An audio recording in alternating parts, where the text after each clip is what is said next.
waiting for the last stragglers.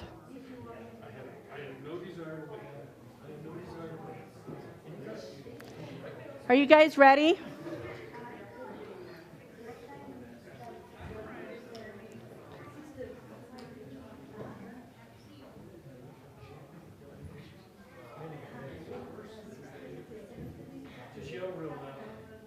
I could yell real loud. You can turn me up.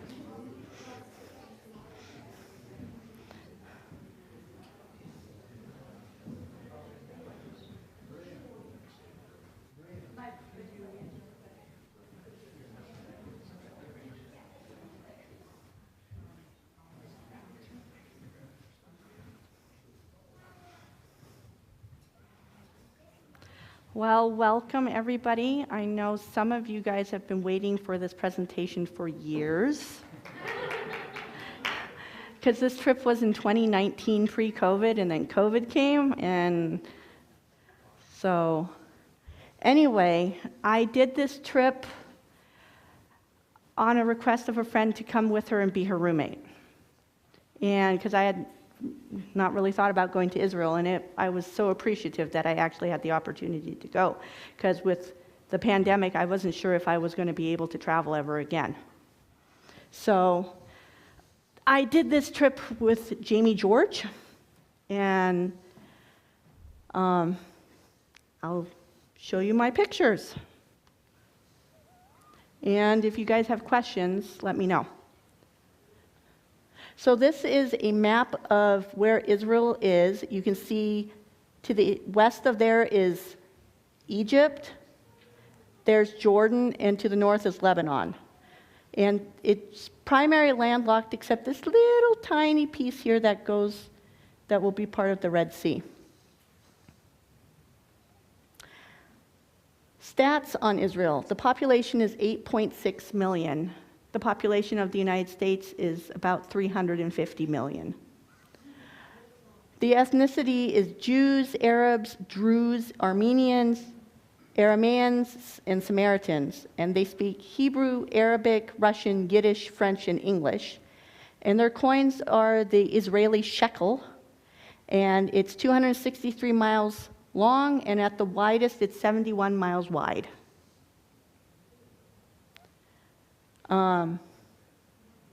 So you can see Tel Aviv is right here. That's where I flew into. Jerusalem is right here on the border between Israel and this part of Palestinian territory. This is a close-up. So the first place we went was Caesarea Maritima. It was built by Herod the Great. He was alive during Jesus' birth. He reigned for 33 years, and he had gained favor from Mark Antony and Octavian, which became Caesar Augustus. So I think most people don't realize that Cleopatra died only about 30 years before Jesus was born, because Octavian took over from Julius Caesar and was Caesar Augustus. And he actually had a rivalry with Cleopatra. And he was very famous for his building programs. He built Caesarea Maritima, which was then the capital, the Roman capital in Judea. And the harbor was very significant. There was no natural harbor, and he built an artificial harbor that rivaled the harbor of Alexandria. He built Herodium, Masada, and he refurbished the temple in Jerusalem. So originally Caesarea Maritima, and it's called Caesarea Maritima because there's also Caesarea Philippi to differentiate between the two. It was founded in the 300s BC as a Phoenician village, and then Herod in 22 BC started building the Deepwater Harbor, and it was finished in 9 BC. And it was made from lime and volcanic ash, and it was underwater concrete that hardened underwater. And it was the Roman provincial capital, and it had aqueducts, enough water for a population of 50,000. So this is not my picture, but that you can see This is what's still left, but under the water you can see where the harbor was built. And it was very protected. Here was the small entryway, and then the ships would be protected there. This is also very famous. You can see that they actually use it still. This is in Caesarea. And here, during the excavation of the amphitheater, this is where they found a block of limestone that had the inscription, Pontius Pilate, prefect of Judea, dedicated to the people of Caesarea, a temple in honor of Tiberius. And the early governors of Judea were prefects and later were procurators. And this inscription demonstrates that Pilate not only existed, but was a prefect instead of a procurator, and he was procurator from 26 to 36 AD. And the Roman historians call him procurator, but in the Gospels he's called a governor, which is closer to the term prefect. So this was a sign at Caesarea, and this was Herod's palace and the Roman Praetorium at that time, jetting into the Mediterranean Sea. And this is what's left. The Mediterranean is very beautiful right there. There was also a hippodrome. It's 150 feet wide, 1,200 feet long, and seated 13,000 people. And it was primarily for chariot racing, but later on they did Jewish persecution there too.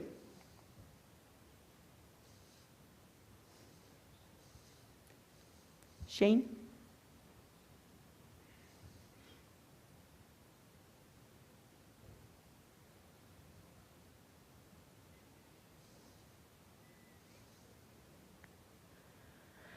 So I have some little video clips interspersed, so you have kind of a better idea of what it looked like.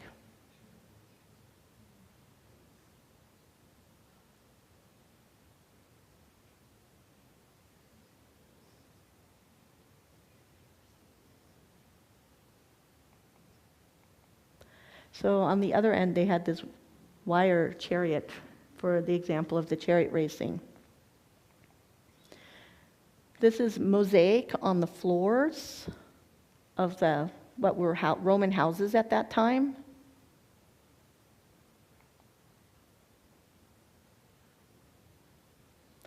And the richest people lived toward the center of town. That's where the closest public bathroom was, so if they had to get up at night, they didn't have to go very far. The Mediterranean. This is still part in Caesarea. This is a lid of a sarcophagus that they found. What temperature was the water? I can tell you it wasn't cold. I can't tell you a temperature, but I walked in it and it wasn't cold. And this was from the time of the Muslims when they came. And there's parts there built by Louis IX during the Sixth Crusade. And you can see the Crusader ramparts right there. So there's a lot of different history stacked in the one area, and they have still a lot to excavate. So the next place we actually went was to Mount Carmel, so you could see where Mount Carmel is in relation to, there's the Sea of Galilee.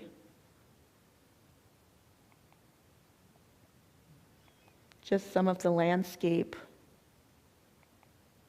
And wherever there's a famous site, there is a Catholic church.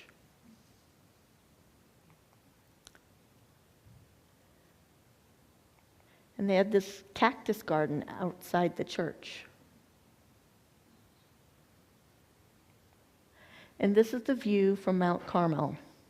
So, where Elijah had his showdown with the priests of Baal. And if I remember correctly, he then killed the priests of Baal by the Kishon River. That's that far away.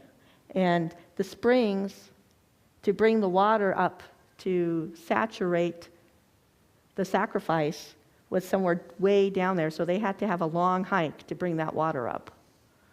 And there's Mount Gilboa. This is the Jezreel Valley, so that's where Saul was killed. And over there's Nazareth, there's Mount Gilboa, and there's Mount Tabor. It's a big valley.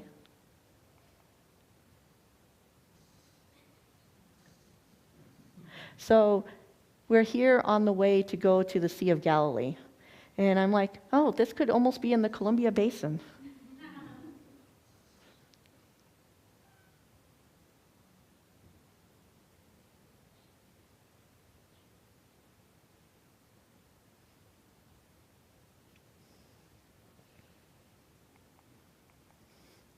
So you can see a little bit of the Sea of Galilee right there. So you see how low it is between the hills, and it does still get quite stormy when the wind starts whistling down through those hills. Sunset over the Sea of Galilee where we were staying. And then we went for a boat ride.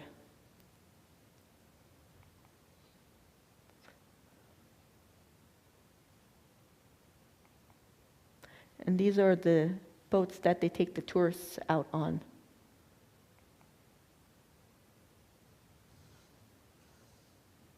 So it's kind of amazing to think this is the topography that the disciples and Jesus saw.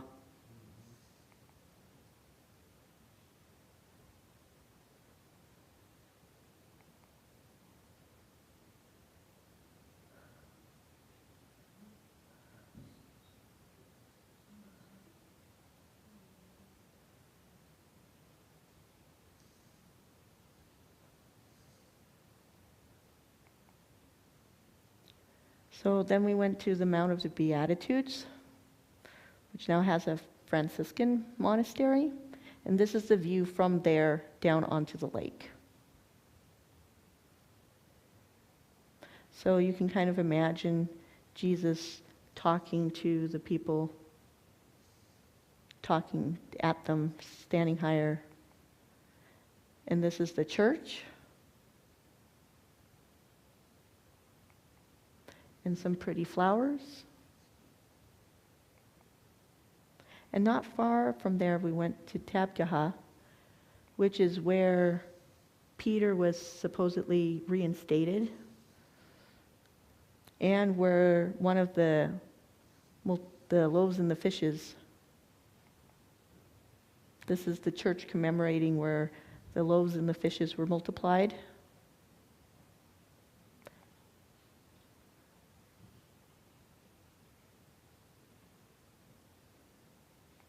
And this little beach is right next to it. And in this, it's more like pebbles, there was just these little tiny seashells. And then we went to Capernaum. And so that you can kind of see where Capernaum is in relation to the other cities on the north end of the Sea of Galilee. So Capernaum had a population of 1,500. It was on the main trade route from Damascus to Egypt. And it fell into ruin in the 3rd century, and Jesus had cursed it. And there's the Bible verse about Jesus cursing it.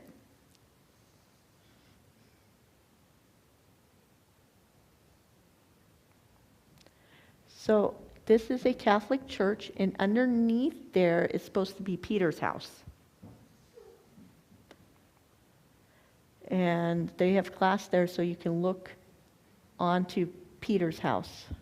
And this is actually looking underneath the church. So this is supposed to be Peter's house. And this building was supposedly a church built in like the 2nd century.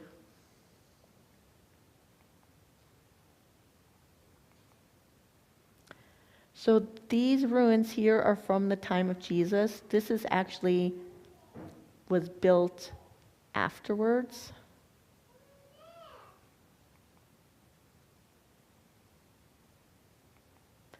This was one of the most beautiful synagogues and biggest synagogues in Israel during the Roman times. And the original synagogue was underneath it that was there during the time of Jesus.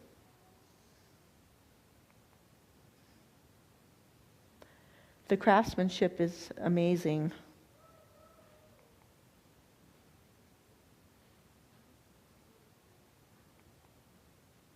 So there is a baptismal site where the Jordan River comes out of the Sea of Galilee. And there were lots of fish in there, and people that were baptized said that the fish were nibbling on their toes. Here the Jordan River actually looks pretty. And this was a funny looking duck there. It's quite scenic. So some of the plants. Then we went to Bet Shean. That is where the bodies of Saul and his sons were hung after they were killed on Mount Gilboa. But what we see is actually the Roman ruins. So it was originally conquered by Tutmosis III, which is from biblical archaeologists thought to be the pharaoh of the Exodus. And then it became Israelite territory in 1000 BC. And then it was conquered by Tiglath-Pileser III in 732. And then in the Greek and Roman period, it was called Scythiopolis. It was the leading city of Decapolis during Jesus' time, with a population of 40,000 people. And then in 749, it was destroyed by an earthquake. So you can see that's where. So they died there. They had a long way of carrying them.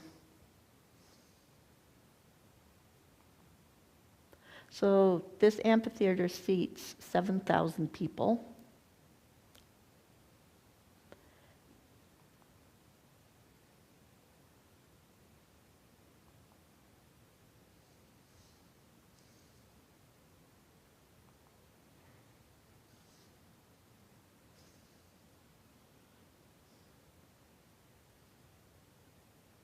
So when people were talking up there, sometimes you'd wonder how well could the upper seats actually hear people talking.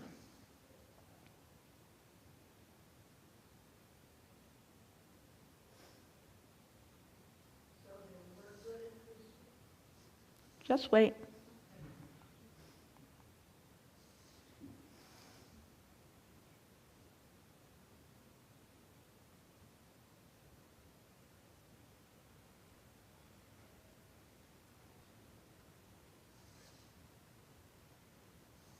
There's no volume, Shane.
So was that good acoustics?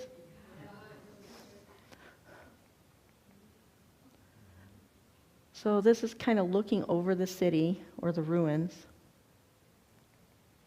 This was a public hand washing place for people that used the public toilets.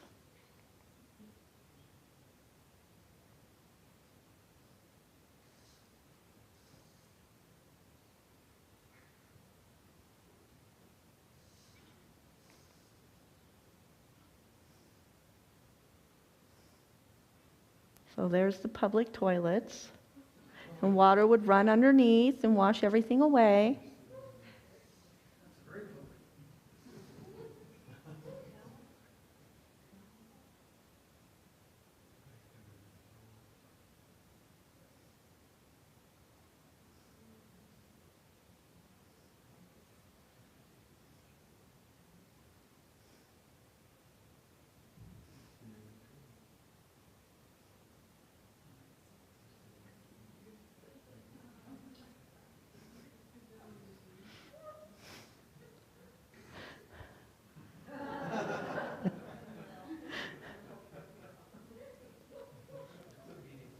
So this was the main roadway of the city, and there were shops on either side, and back here were the public baths.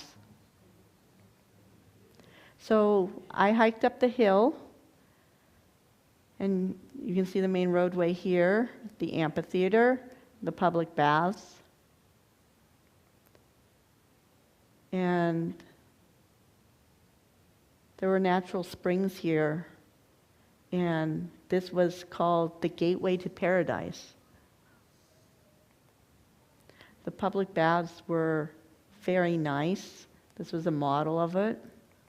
So this is what's left. So hot air, they had fires that heated the air that would heat the water.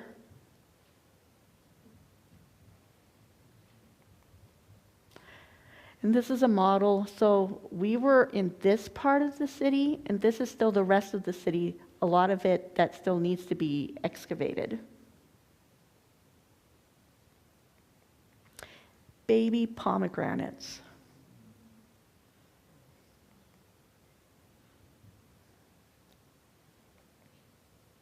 Date palms. So this is a much drier area of Israel.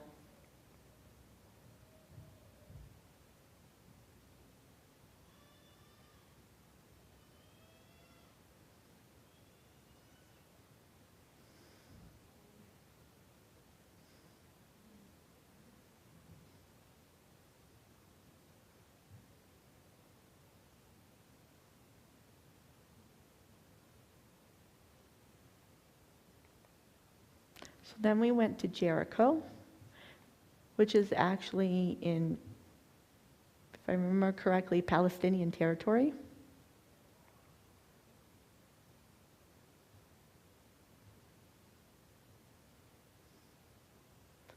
And it's pretty much that big heap of dirt.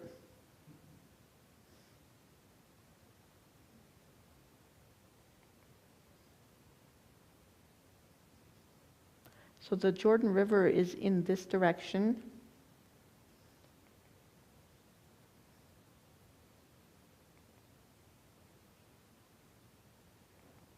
And this is looking the other way. And there's a sycamore tree, but I don't know if that's the tree Zacchaeus climbed up. So this is the location that Jesus was baptized at.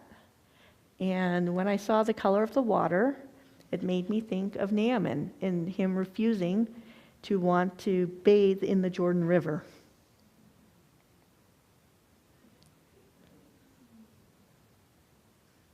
So right across the river on the other side here is the country of Jordan. Like this church is in the country of Jordan.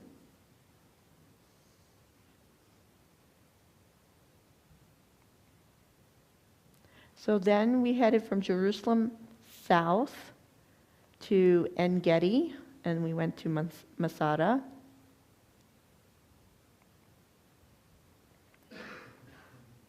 More date palm plantations.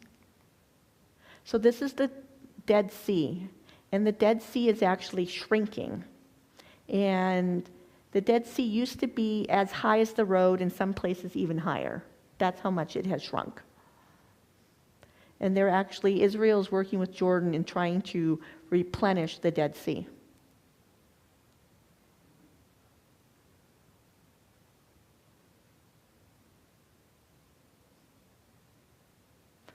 Over there is the country of Jordan.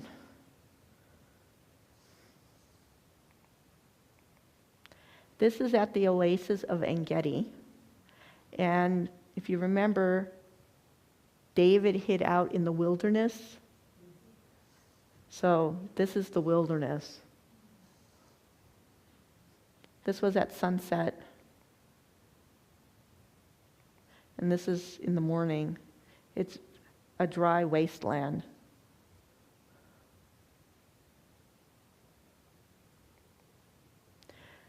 So Masada is kind of this mesa where Herod built 2 winter palaces on the mountain and a fortress. And they had huge cisterns, each one holding 391 million gallons of water. And there were 12 of them. So there were 4,702,242,864 gallons of water. There were pools and baths, and he had enough water and food for 10,000 people for 10 years. So that is Masada. Do you guys see this little path up here? That's called the snake path. That is how people originally got up there. Now there is this cable car, but some of us were foolish enough to hike the snake path. We did get a t-shirt. It was so hot, and it was like 8 in the morning, and it was already 90, and the sun was beating on this side of the cliff.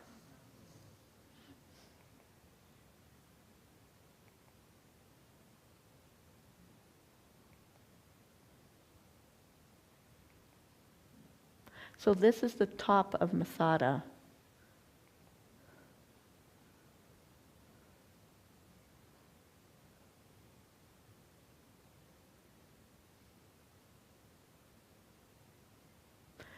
We were very grateful for the water. When we got up there, they had a water filling station.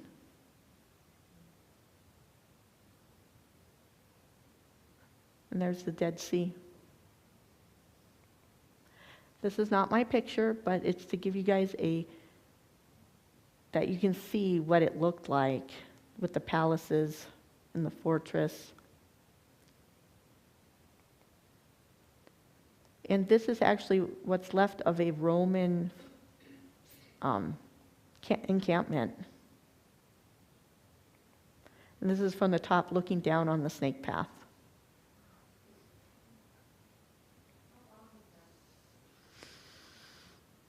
I think less than a mile, but it was yes. So when Rome tried to conquer Israel, there were in AD 73, after the fall of Jerusalem, 969 Jews hid in Masada. And the Romans built a siege ramp, which took a very long time to build. And the night before the final battle, the Jews decided to take their own lives. Like, the men of the families killed their families, and then they had groups that one man killed all of them. And 2 women and 5 children survived in one of the empty cisterns. So this is the siege ramp. Not my picture either, but this was a good view of what the siege ramp looked like. So not far away is Qumran, where the Dead Sea Scrolls were found. So these are some of the caves. As you can see, it's very dry.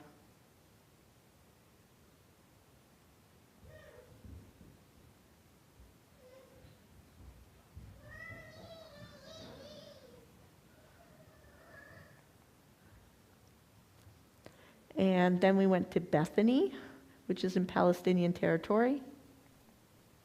And Palestinian territory looks much different than when you were in Israel. It's dirtier, more traffic congestion. And here we went to Lazarus' tomb. And there was an Arab in this store right here that was showing his slingshot skills to us. Because only like 4 people could go down. We had to go down these steps, and then into here is where the tomb is.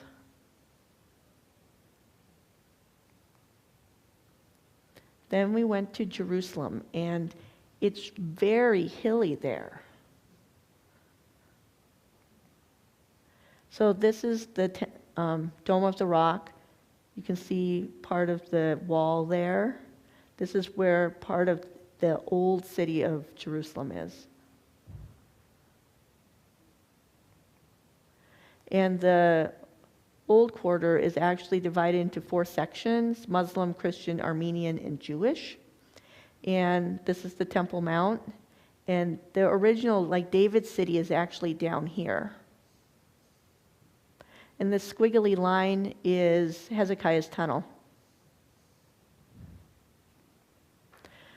So this is a picture or a replica of what they thought maybe Jerusalem looked like at the time of David. And so we got there on Friday, and so we went to the Western Wall for the start of Sabbath. And a lot of places to walk in Jerusalem are these covered passageways. And that is the Western Wall. And it's divided. This is for men, and over here is for women. And these 7 courses of stones are Herodian from Herod's time. They're called ashlars.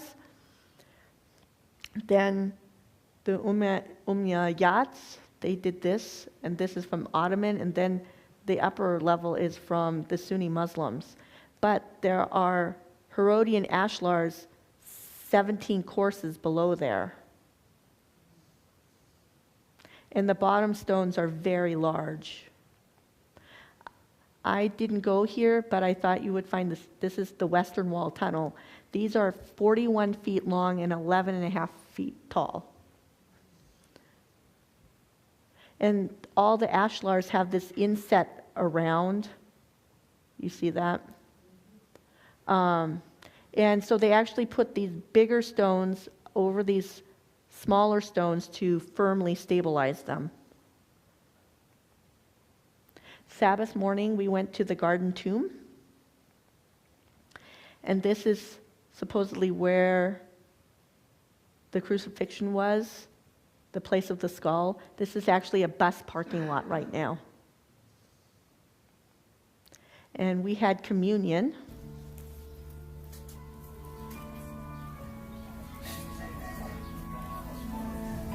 We joined together with another group that was there that Andy Nash was leading, so we were 100 people.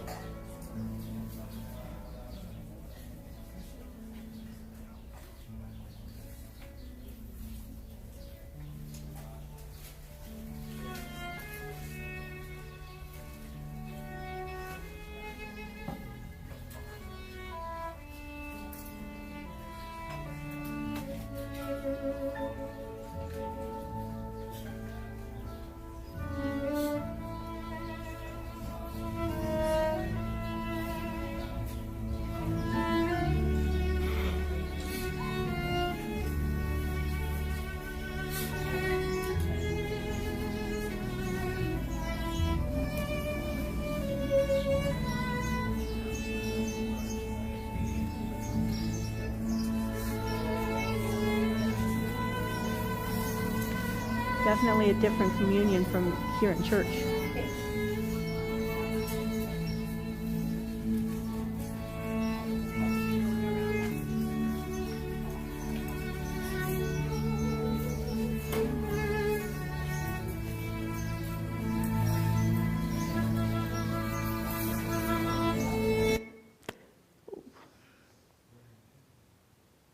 Then we had an impromptu choir.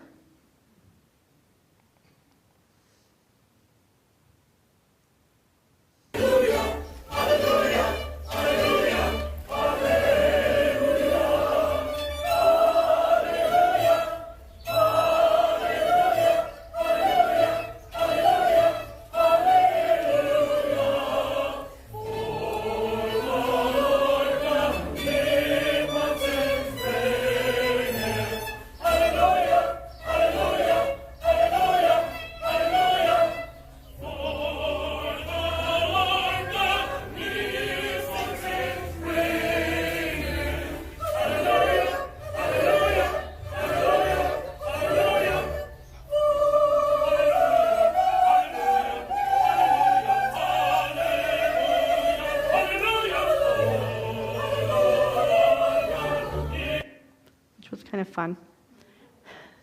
So this is the tomb in the garden tomb. So this is at the top of the Mount of Olives, looking down on the Dome of the Rock. This is the Temple Mount. This is the Golden Gate. And the Muslims buried a lot of their people here to desecrate this area that the Messiah could not come back through the Golden Gate. And this is the Kidron Valley.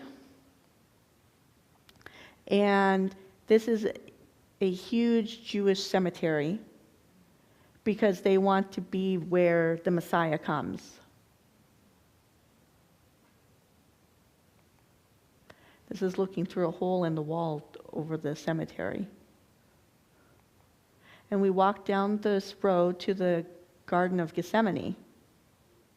And this is the start of the Garden of Gethsemane. And this is the Garden of Gethsemane. And there's some very old olive trees here.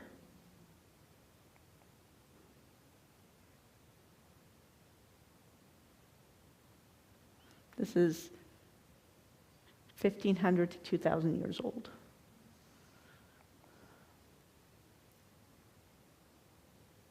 So this is the Kidron Valley.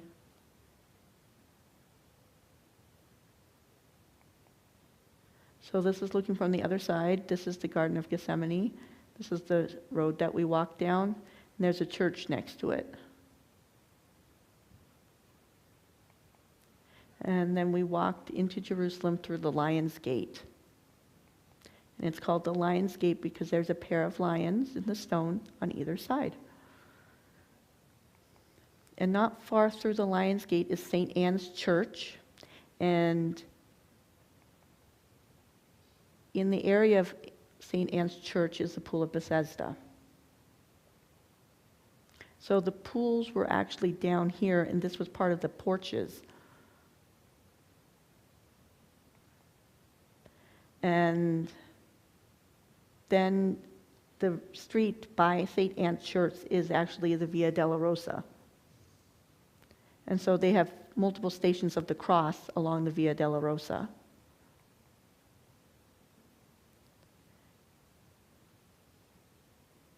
And it takes you to the Church of the Holy Sepulchre.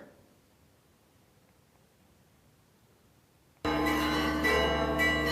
this is the Armenian high priest coming.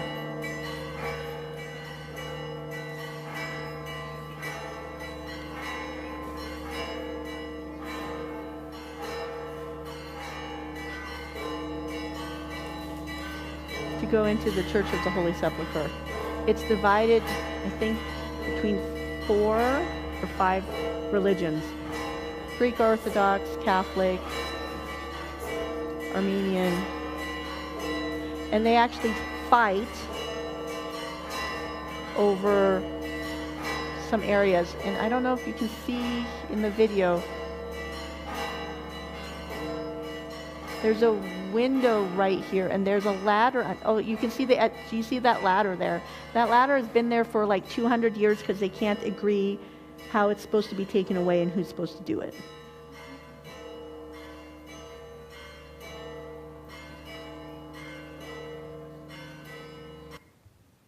So this is inside the Church of the Holy Sepulchre. There's a slab of stone there that Jesus was supposedly laid on after he died. And then there's the area, you go up here, and there's the Catholic place where the cross was, and then the Greek Orthodox place where the cross was. And then this way, there were so many people, is where Jesus was supposedly buried. Then we went to the archaeological park. And this is near the southwest corner. This is the west part of the southwest corner of the Temple Mount. And these are still the stones that were pushed down by the Roman soldiers when the temple was sacked. And you can see the road here was broken from the stones. And there were shops on either side here. And you can see this part right here, that was actually part of an arch. And you can see the Herodian ashlars there. So this is the model at the Israel Museum. And so this, what we saw there where I said the edge of the arch, this is the arch that was there, Robson's Arch. And along here were the stores. And back here on the south side was the double and the triple gate. So this is the south side. You can see a little bit is part of the double gate there, and the triple gate was over here. And these are actually the original steps up. And that is the Mount of Olives. And so this is actually part of Mount Moriah, the bedrock of Mount Moriah.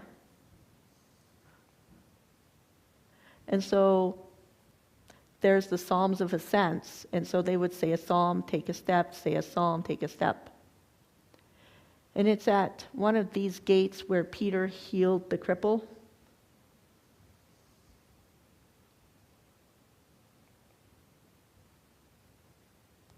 So these are looking from the other side, those steps. So we went to the Dome of the Rock, and this is where the Muslims purify themselves before going into the temple. And everybody had to have their legs covered. There was one Australian there that was wearing shorts, and the dress police made him put on. They actually had skirts for people to put on, so they made him put on a skirt. So this is the only way that non-Muslims can get onto the Temple Mount. And this is the Wailing Wall.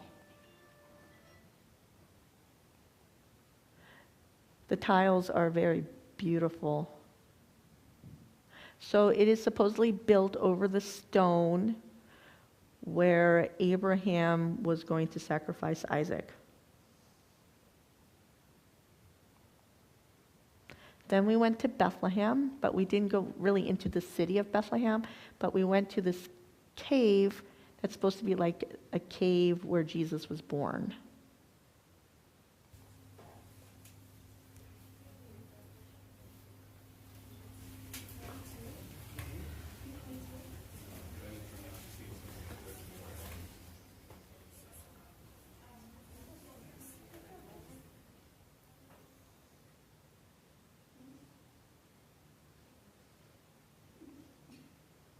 So, to be in the spirit of things, we were singing Christmas carols.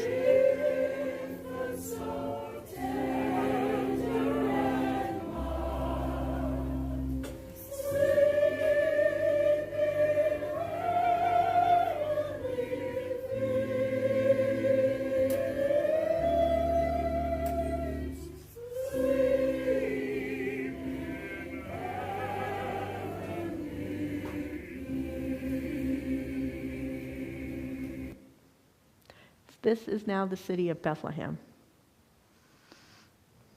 And these are the fields around Bethlehem. So you can kind of imagine the shepherds there watching their sheep. So we were going to go to where David killed Goliath, but we didn't end up making it there. So we stopped the bus by these ruins and had our David killing Goliath play, and I saw this hill. I'm like, I recognize that hill from textbook in college. And this is Herodium. This is another fortress that Herod had built. It's 8 miles from Jerusalem, 3 miles from Bethlehem. He moved one hill on top of another hill. The walls are 200 feet thick. And it's a fortress and a palace, and Herod is buried here. And they did finally find his tomb, but it was empty. This is not my picture, but to give you guys an idea that the fortress is inside the hill. Herod was kind of paranoid. So in Jerusalem, one of the main streets is called David Street, and these are spices and teas and olives. So we also went to the upper room for the Last Supper. And so this room down here is the traditional upper room. But we actually went up here into another much smaller room, which seemed much more appropriate size of upper room.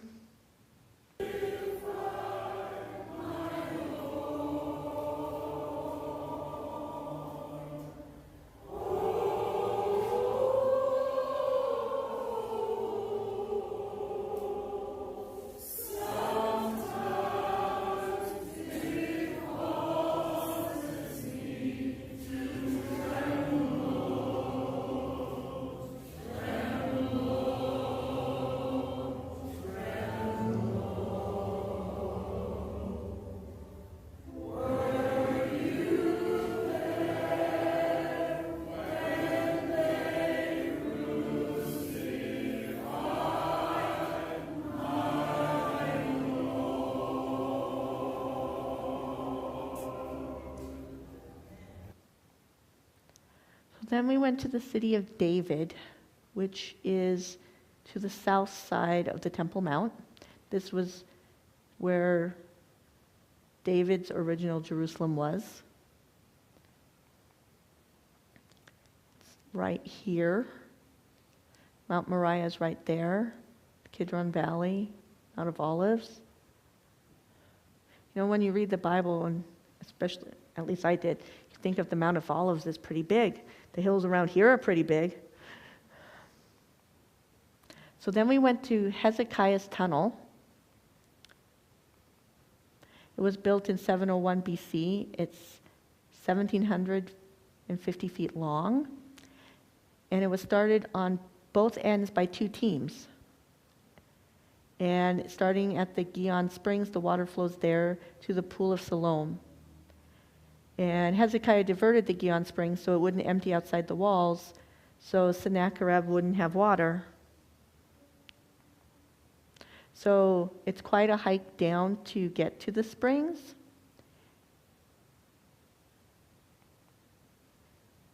And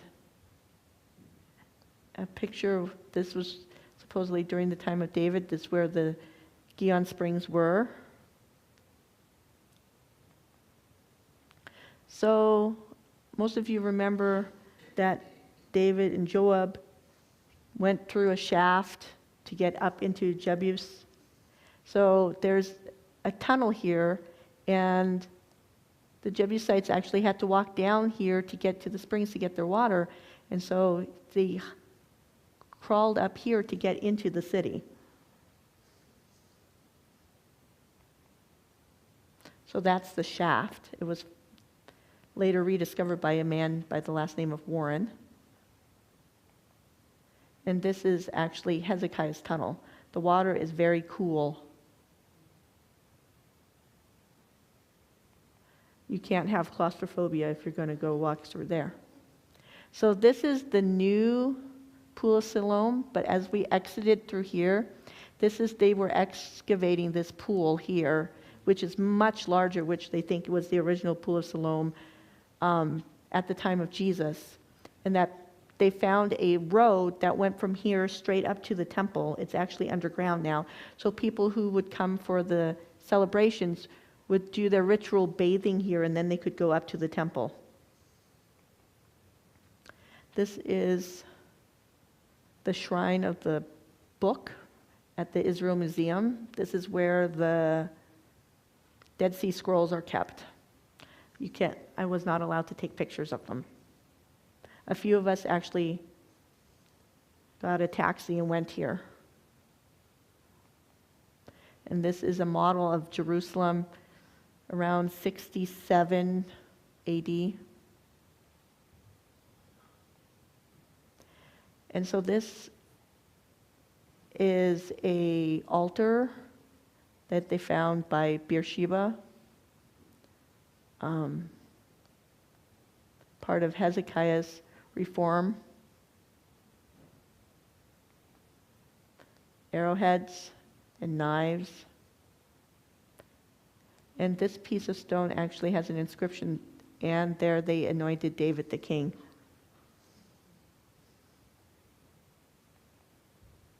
And this is a railing of the palace at Samaria.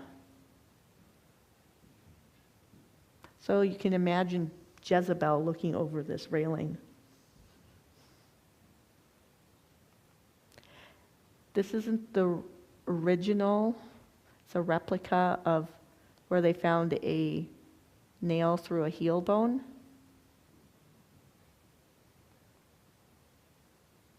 Then we went to Jordan. We went to Mount Nebo. And I don't know if you guys have ever wondered, how could Moses see the entire promised land? How, we can't stand here on a mountain and see entire country. But this area Mount Nebo is so placed that you can actually, on a clear day, and this was not a super clear day, so here's the Dead Sea, and on a clear day you can see the entire Jordan Valley from the Dead Sea to the Sea of Galilee.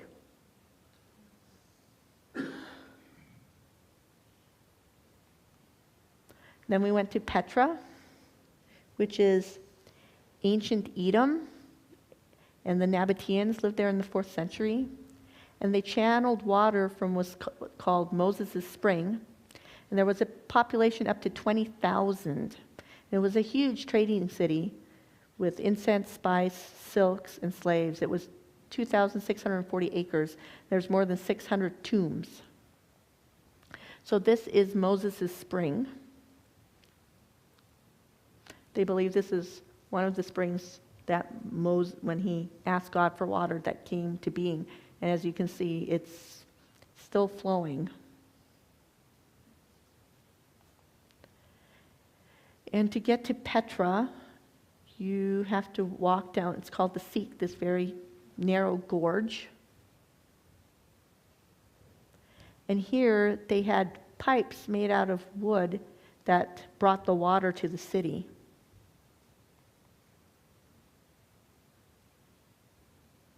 And this is called the treasury. It's carved out of the stone, and they think that they actually carved it from the top down.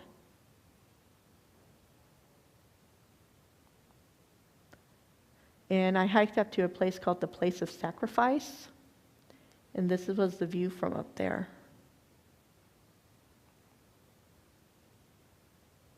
Very dry. Then we went to Wadi Rum, and these are tents, and I've never been tenting before that had an air conditioner in there, but I was very grateful for the air conditioner. And we went for a truck ride through the desert, and then a camel ride, and then we stopped to watch the sunset, and I called this picture the old and the new. And there is the sunset. And that's it.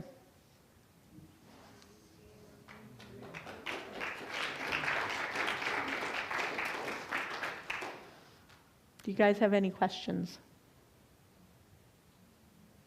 Yes? June. By the Sea of Galilee, it was 100 degrees. How long was the tour? 10 days. No. There were some non-Adventists in there. Yes? I understand that they have recently found some ancient olive seed and they're regrowing, or is it growing? I think it's olive. You know anything about that? I have not had time to look. Archaeology.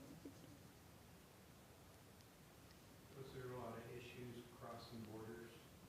No, the biggest border to cross was into Jordan, and we actually had to change buses and bus drivers because they could not go into Jordan. And the Jews cannot go into Palestinian territory, there's huge signs warning that they're going, if they go in, that they're going at their own risk. But we didn't have any problems, and there was nothing there that was scary. Yes. Did you think it was enough 10 days? No, I could spend a whole week in Jerusalem alone. This was just kind of giving a little flavor. In Jerusalem, were you able to, were you on your own at all? Did you get to explore? Were you always with a guide? We were usually in the group, but there was a few times that we had a little of our alone time, and that's where I walked down David Street with some of the other girls. We didn't want to go by ourselves, and to just look at the shops, and there were people selling fresh pomegranate juice and different other things, and rugs and clothes and pottery, and it was like a big bazaar down the whole street.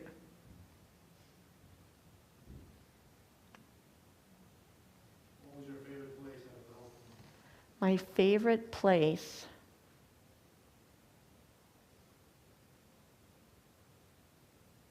I liked the history of Jerusalem. It was just really interesting, and I actually learned more about it after I came back, and I had found this really good website that explained a lot of things. But when you first see it, it makes more sense. Then you can imagine what the Bible stories, and you have a picture, because otherwise your imagination just creates a picture, but it's not always correct. Did you have enough olives to eat breakfast, lunch, and supper? We didn't actually, there were all olives, but what we ate almost breakfast, lunch, and supper was hummus. But when I went to Egypt, I found out that in Israel, the hummus is made out of garbanzo beans, and in Egypt, it's made of fava beans. So the Israelis, they actually can't eat fava beans because they have that genetic issue, but the Egyptians don't.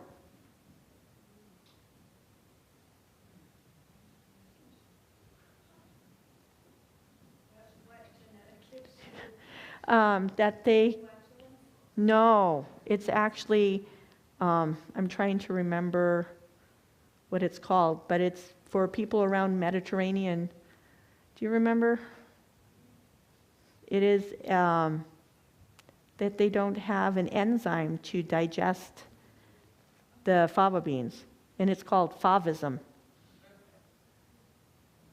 Yes, Will? So my mom is planning on making a trip soon. Any recommendations for someone preparing to go? Well, it depends what time of year you're going. Like anytime it's warmer, definitely always have a hat. It seems counterproductive because sometimes hats can keep your heads warmer, but the sun is so strong, it is good to have a hat all the time. Sunscreen, good shoes. I wore Tiva sandals almost all the time because they have a really good sole, and they weren't keeping your feet warm. But to go up Masada, and there was one other place that I wore tennis shoes. Did you swim in the ditch? I did. And no, you can't sink. It's just so salty. It's so thick. You can like sit in a chair in the Dead Sea like this. And there were people putting mud all over themselves. And we went to shops they got Dead Sea salts to put in the baths. And I'm like, that's really expensive. So when we were at the Dead Sea, there were big crusts of salt, so I just knocked some off and put it in a plastic bag.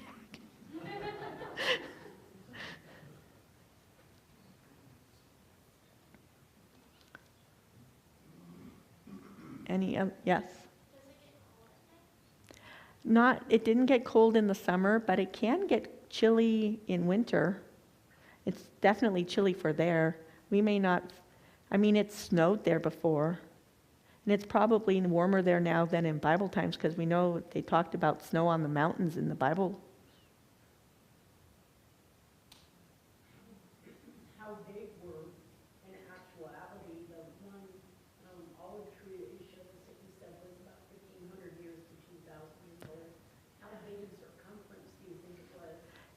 I can't tell you in circumference, probably about 6 feet in diameter.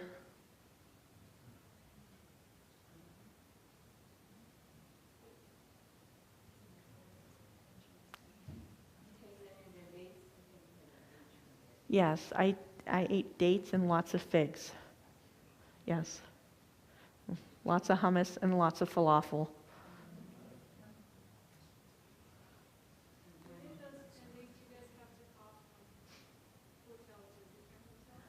Um, yeah, we spent one night by Tel Aviv. Then we spent 2 nights by the Sea of Galilee, 2 or 3 nights. In Jerusalem, we were like 3 or 4 nights. Then we spent one night just outside of Petra, which was nice, so we got up in the morning and went straight into the park. And then we stayed another place. I'd have to look at my other pictures because I always take pictures of my hotel rooms. Yes. In Jerusalem, did you see a lot of military presence? Yes. There were soldiers everywhere. There was one little scuffle. We were going to go to David's tomb. It's not really his tomb, but it's called David's tomb, which is not far away from the upper room, because I think it was Orthodox Jewish, was a holy day for them, and there were some Jews not happy with them, and they were like yelling at them and causing some ruckus, so that area then by David's tomb was closed because of the ruckus.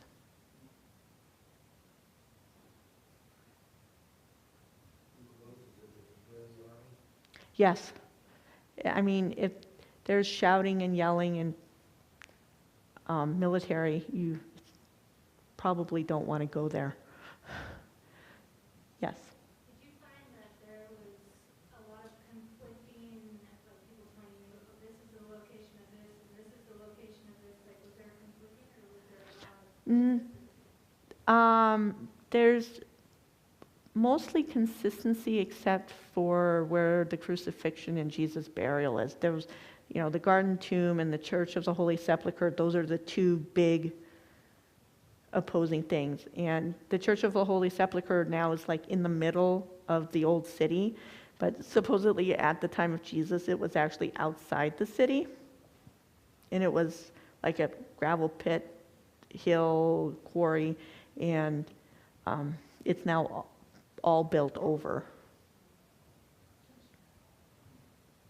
Did you hear anything about the new temple being rebuilt while you were there? A little bit, but there was not much talk about it. But it was interesting to see, like when we were going to the Western Wall on that Friday night, to see the different Jewish sects, how they dressed. Like the women had different scarves on their heads, and the men wore different hats. And, some of them had their locks of hair by their ears. Some of them had these big fur hats on. And I'm like, how could you wear that? It's so warm.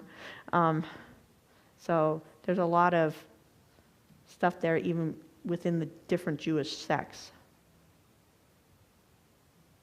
And when you go to the Western Wall, you are not supposed to just turn around and walk away. You're supposed to back away, facing the wall for like 10, 15 feet, and then you can turn around and walk away, because it's considered disrespectful to turn your back on the wall. And Friday night, it was like a big celebration. The women were on one side, the guys are on, they're like holding hands, dancing in a circle, singing.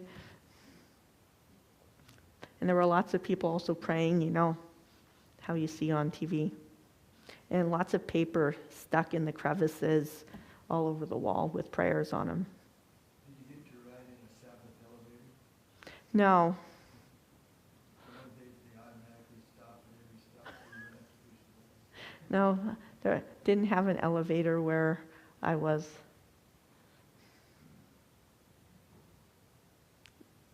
the Western Wall the same as the Wailing Wall? It is. The Jews don't like it when you call it the Wailing Wall. But, it's called that because that's the closest they can get to supposedly where the temple was. But there are other people that don't think that's where the temple was. They think that was actually Antonia. Antonia was the fortress, and that the temple was actually further south of the temple. That is what some people believe.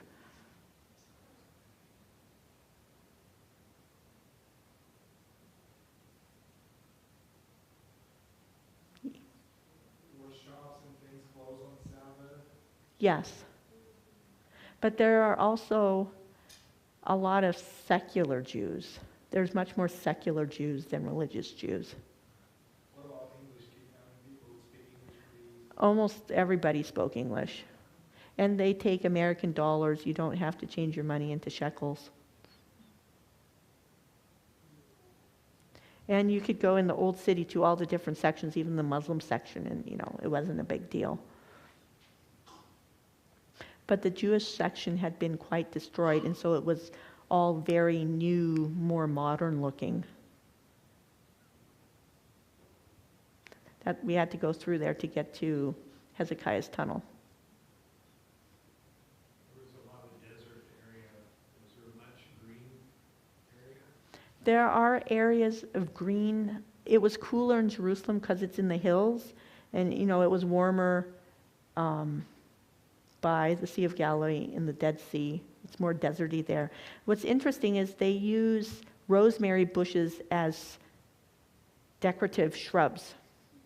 I mean, huge rosemary bushes, like huge, all over the place.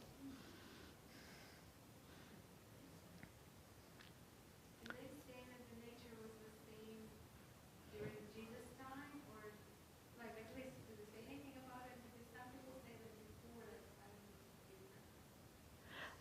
No, that wasn't really talked about, but I still think the climate was different during biblical times.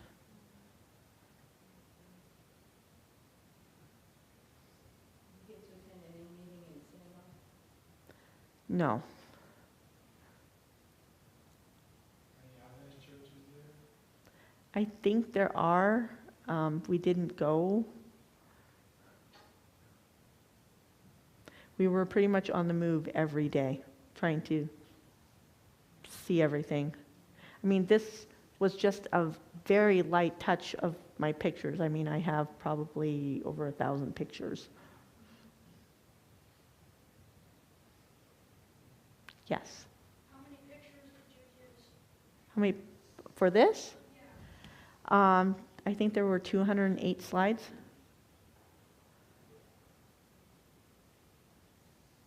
Yes. You said you didn't go to Bethlehem. I understand, because it's in Jerusalem, that the Christians are pretty much pushed out of Bethlehem. Is that why you didn't go in? Well, there's more. It's in Palestinian area, and it's a lot busier and a lot harder to get there, and so that's why we went outside of Bethlehem to the cave. I'm interested if there's even hostility, by the population toward Christians. Yeah, and we were going to go to Jacob's Well, and we didn't go there either because of potential problems. Did they allow them to travel into Hebron? I think they would have, but we didn't go. They take your passports and everything and your cameras, but they're not still.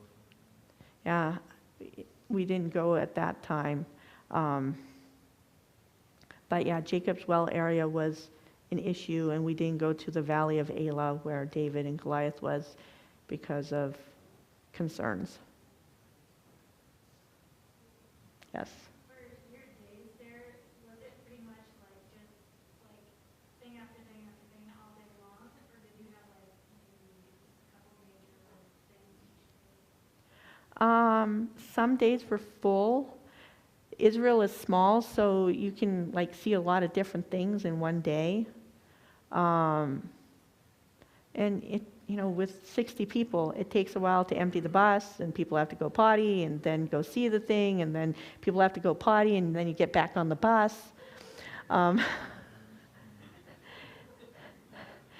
And so, like the one day where we were by the Sea of Galilee, we went for the boat ride, we went to the Mount of Beatitudes, we went to Tagbaha, we had lunch. I think those are the things we did in one day. Because the boat ride itself, we were there fairly early, and that took several hours. Yes. Do you use your cell phone, or do you have a camera? I use my cell phone for this one. Yes, Michelle. When you say you had lunch, was that, did they have a restaurant or you cater? We went to different restaurants. Yes. The one place I remember when we went to Mount Carmel, we went to this falafel place. So it was, you got your falafel, and then they had olives and all kinds of stuff that you could put on, all you can eat. Then when we were by the Sea of Galilee, we went to this place, and people could order fish if they wanted to. They called it Peter's fish. I think it's tilapia. And then they had hummus and bread and different salads and stuff like that. The food was actually really good. And most of the hotels we stayed at, you could get breakfast and dinner as with your room. So what company did you go with, or was it a private tour? It was with Jamie George. So you had his own tour? He has his own tour. He had somebody there helping arrange it. And he wants to now this year actually do everything himself. It's nice because he plays music almost every day, and you have worship in the evening, and he plays and you sing. And Any issues, vegetarian food? no, plenty of vegetarian food. Yeah, but they have like lots of different salads to eat too. There's a lot of fresh stuff. Israel grows a lot of fruits and vegetables. Yes. Were there any orange trees? I don't remember any orange trees. Lots of pomegranate, big pomegranates. And they would squeeze fresh pomegranate juice for you. Like they have orange squeezers, they had pomegranate squeezers. It's interesting, they say, the Bible says the land of milk and honey, but they said the honey is actually date juice. It was bee honey, it refers to all the dates, the sweet concentrate. So one thing I ate there was fresh dates, and one doesn't usually think of fresh dates, but it had the same kind of consistency as the dried dates, kind of like a mashed potato-y kind of, yeah, the fresh date had that too.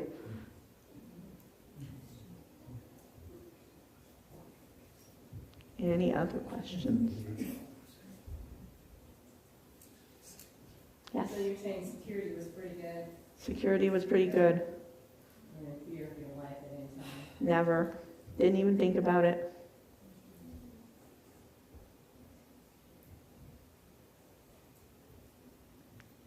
Yes, About your transportation, you were on a bus, yes.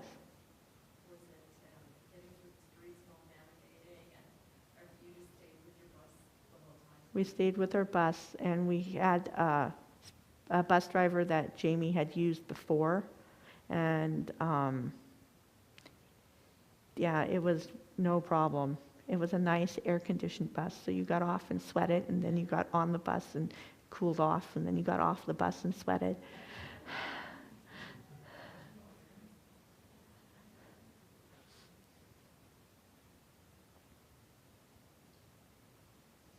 Yes.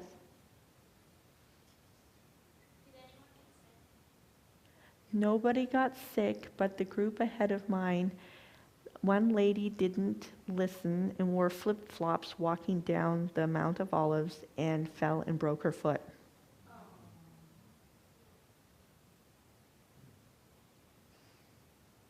The water and the food is all safe in Israel.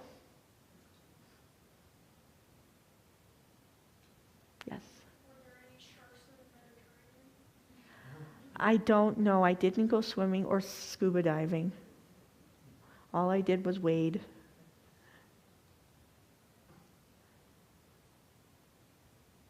Any other questions?